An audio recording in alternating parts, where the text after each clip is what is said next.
दोस्तों इस वीडियो में आप जिस व्यक्ति को डांस करते हुए देख रहे हो वह पूर्व आईएएस अभिषेक सिंह है। इसका केस भी सेम पूजा खेड़कर की तरह ही है। जब ये सरकार में थे उनका अलग ही रुतबा चलता था, यानी गाड़ियों में लाल बत्ती का जलना इनके लिए एक आम बात थी। यहाँ तक तो सब कुछ ठीक था, मगर सवाल तब उठने लगे जब लोगों को पता चला कि पूजा की तरह ही अभिषेक सिंह ने भी गलत तरीके से डिसेबिलिटी सर्टिफिकेट देकर आईएएस में एंट्री ली थी। आखिर क्यों पूजा खेड़कर के बाद एक एक करके ऐसे ही सेम केस सामने आ रहे हैं। यहाँ तक कि आईएएस के बच्चे ही OBC EWS physical activities quota का उपयोग करके यूपीएससी में कैसे करके एंट्री ले पा रहे हैं। क्या सरकार इसके ऊपर कोई भी एक्शन नहीं लेगा? तो आइए जानने की कोशिश करते हैं इस वीडियो में।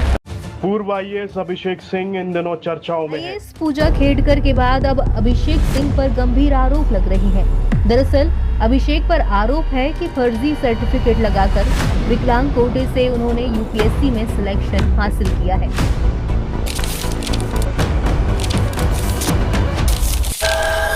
ये है अभिषेक सिंह, जो कि 2011 बैच के आईएएस ऑफिसर थे, जिन्होंने एक्टर बनने के लिए पिछले साल सितंबर को इस्तीफा दे दिया। टाइम्स ऑफ इंडिया के सूत्रों के अनुसार केंद्रीय सरकार ने फरवरी 2024 को इनका इस्तीफा स्वीकार कर लिया। इससे पहले अभिषेक ने जौनपुर से बीजेपी के टिकट से चुनाव लड़ा था, मगर वह जीत नहीं पाया। दोस्तों नवंबर 2022 में यह तब चर्चा में आ गया जब चुनाव आयोग ने इसे गुजरात के विधानसभा चुनाव के लिए जनरल सुपरवाइजर के पोस्ट से हटा दिया। ऐसा अपने इंस्टाग्राम पर अपने आधिकारिक वाहनों के साथ फोटो पोस्ट करके पब्लिक स्टंट करने का आरोप लगाया गया था। उस समय अभिषेक ने सोशल मीडिया पर पोस्ट करके कहा कि मेरी इस पर कोई गलती नहीं है। उस समय अभिषेक ने सोशल मीडिया पर पोस्ट करके कहा कि मेरे पोस्ट में ऐसा कुछ भी गलत नहीं है। एक सरकारी कर्मचारी जनता के पैसे से ही खरीदी गई कार में सार्वजनिक ड्यूटी के लिए रिपोर्टिंग कर रहा है। सरकारी अधिकारियों के साथ जनता को बता रहा है। यह ना तो कोई प्रचार है ना कोई स्टैंड। इस रिपोर्ट पर एक वरिष्ठ अधिकारियों के हवाले ने कहा कि गुजरात से लौटने के बाद उन्होंने ड्यूटी ही ज्वाइन नहीं की। इस पर कार्मिक विभाग ने अभिषेक को एक नोटिस भी भेज दिया, मगर नोटिस का कोई भी जवाब अभिषेक ने नहीं दिया। साल 2015 में सिंह को दिल्ली सरकार में 3 सालों के लिए प्रतिनियुक्ति दी गई थी, जिसे बाद में 2018 तक बढ़ा दिया गया था। साल 2020 में मेडिकल लीव के कारण उसे अपने मूल केंद्र उत्तर प्रदेश ही भेज दिया गया। वहां पहुंचने के बाद भी उन्होंने कुछ महीनों तक ड्यूटी ज्वाइन नहीं की। अभिषेक को बिना सूचना दिए छुट्टी करने पर फरवरी 2022 में राज्य सरकार ने उसे निलंबित कर दिया। इसके बाद अभिषेक ने पॉलिटिक्स और एक्टिंग में अपना हाथ आजमाया, मगर वहाँ पर भी बात जमी नहीं।